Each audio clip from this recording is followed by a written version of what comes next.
Hi, this is Torin Talks, and today I'm going to be talking about my review of Jurassic World. So, saw Jurassic World this past week, and I'm a fan of the Jurassic Park series. I love the first movie. I even liked the second one when it came out, but I was a weird kid.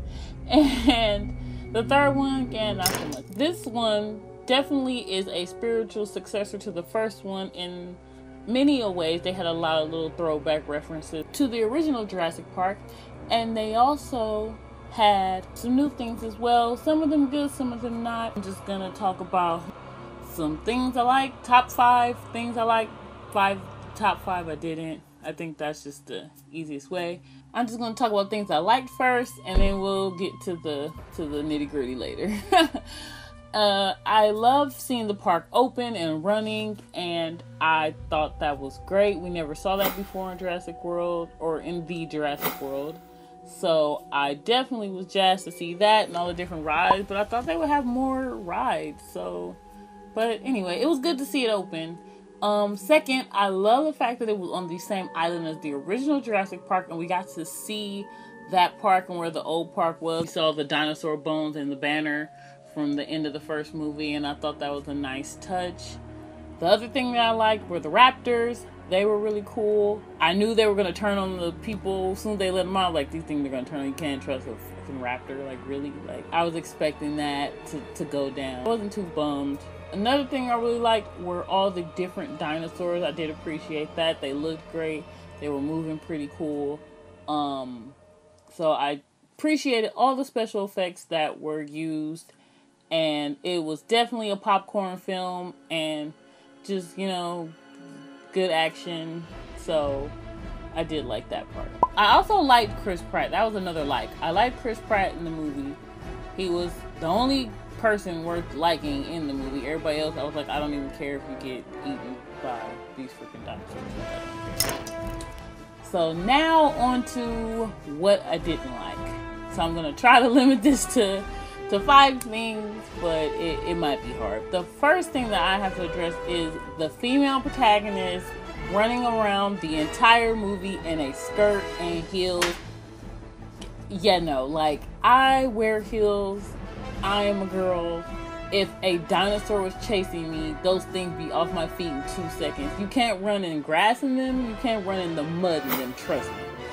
And it's impractical. It's so impractical. And another thing I didn't like about her character, besides her ridiculous wardrobe choices, I would think to put on flats when I got back to the command center, but whatever. They made her being a career woman a bad thing, and I didn't like that. I mean, she was dedicated to her career, and she really put that as the focus, in her life. But it was kind of like, well, that means you're a horrible person. And it was just kind of like, you achieved all this success. You're like the controller of a whole entire dinosaur park, but that doesn't mean shit because you're not married with kids. Like, get out of here with that. Like, everybody doesn't want that. And I don't think that they should have made that be this kind of like shame deal in the movie. So didn't appreciate that. A lot of things were set up in ways I didn't understand. It's mainly with the kids, because the kid was fine and then he started crying about his parents, and that came out of nowhere. The chick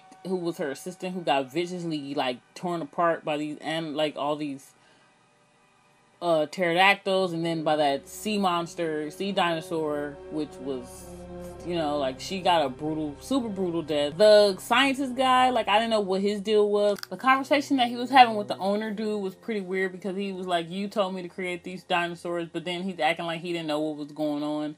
Then he's in cahoots with the other guy who wants to take over and release the raptors, but then they never explain why or what the setup was or what the deal was. So it was like they were banking on another movie to explain all this, instead of wrapping everything up to where it had a beginning, middle, and end.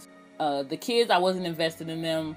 I don't really like children in movies unless they're doing something specifically that needs to be done by a child or has a specific purpose. They were just there to be filler to me, to just see the park. They just didn't have any purpose. Even the kids in Jurassic Park 1 had a purpose, because the one girl was like super techie and she could like computerize, hack or whatever. And then the boy, he knew a bunch of crap about dinosaurs that kind of helped them out. So at least the kids were there and they were annoying. but they had a purpose and they helped out. Like, these kids were useless. Like, they useless as you. And then they go to the old Jurassic Park and then they can just automatically fix up some old car. Okay. So just stuff like that happened a lot in the movie. Like the pilot, the owner, he was a pilot, and then you see him first flying wonky, but he still makes it. So it kind of sets the precedent, like, oh, he flies like crap, but it'll be okay. But no, he takes the last remaining 2 guards up in a helicopter only to just get crash alive and like fall all out and all this other ridiculous stuff, and it just didn't make any sense. If he was just gonna die, there was no point in even showing him. He could just made a phone call where he's like, yeah, I don't care what's going on, just give my money. Like they didn't have to make him this benevolent dude, because then his character didn't have, so you're here, you got the park open, no scientist, bad, and then that's it. Like, so I didn't like that. But the main thing about Jurassic World that I did not like was the fact that they left out all the really interesting, complex plot details that made the first Jurassic Park so intriguing and so thought-provoking. Because Jurassic Park 1 was all about man and their creation, ambitions, and them wanting to essentially play God, and how that can go haywire. And that is basically what happened in the first Jurassic movie. And there was all this theological talk and just really poignant scenes about creation and man and our role in the environment and what role we play in the hierarchy of creation. Just really interesting things. And they kind of touched on it with the genetic mutation of the Indominus Rex, the big freaking crazy dinosaur, but they didn't really dive deep into that as a philosophy running through the movie like they did in the first one. And I was looking forward to that. That was like one of the things that I really liked about Jurassic World, that, you know, you see what happens when man tries to go above, you know, stretch his means, and he creates something that he can't control. And it's very fitting in this day and age of like technology and us creating things that, you know, AI and all these things you have that are potentially eventually can be smarter than you. You know, my phone knows more about the world than I do, and it's a freaking phone, you know. So it's just these really interesting ideas that they could have really took and ran with, and they kind of glossed over them. That was the main thing that I really wish they had put in there that they had in the first Jurassic Park, was all that stuff.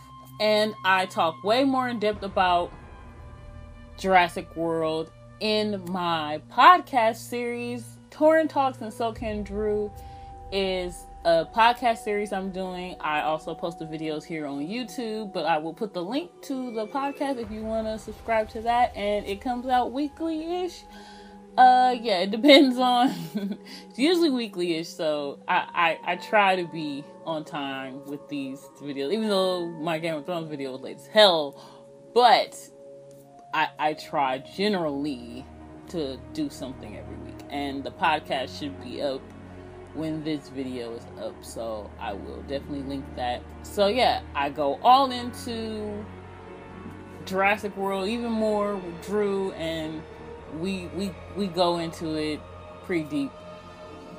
And so yeah, do I recommend seeing Jurassic World? Sure, if you just want a film where you can just grab some popcorn and watch people run from dinosaurs and that's all you're looking for, Jurassic World is the movie for you. But if you are looking for a little meat with your potatoes, it might not be the one for you. So just know that going in.